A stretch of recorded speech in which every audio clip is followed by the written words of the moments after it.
The EU has imposed tough sanctions on Russia since the start of conflict in Ukraine, and European Commission President Ursula von der Leyen says more are planned. So a bundle of measures taken already, but this is certainly not enough. And yet the bloc still imported more than $185 billion in goods from Russia between March and January. That dwarfs its aid to Ukraine. So what kind of business is still booming? The EU has sanctioned Russian coal and oil, and Moscow has choked off gas supplies via pipeline. But liquefied natural gas is another story. Russian LNG deliveries to Europe are up by almost 40% since the start of the war, though the volumes are still far short of making up for the lost pipeline supplies. Russia's nuclear industry faces no sanctions, partly due to opposition by Bulgaria and Hungary.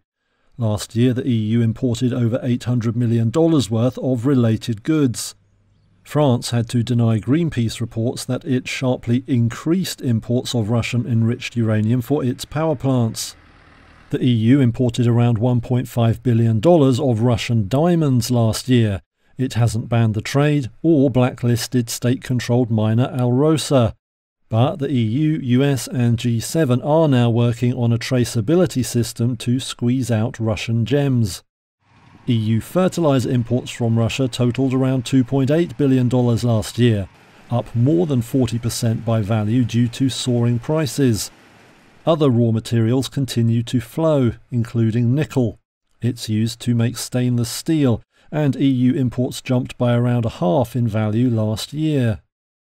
And some major names are missing from the EU's list of sanctioned individuals and entities.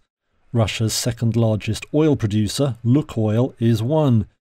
Another is Gazprom Bank, the financial arm of energy giant Gazprom. Now campaigners like Transparency International say it's time for secondary sanctions on those people, firms and countries helping others to dodge restrictions.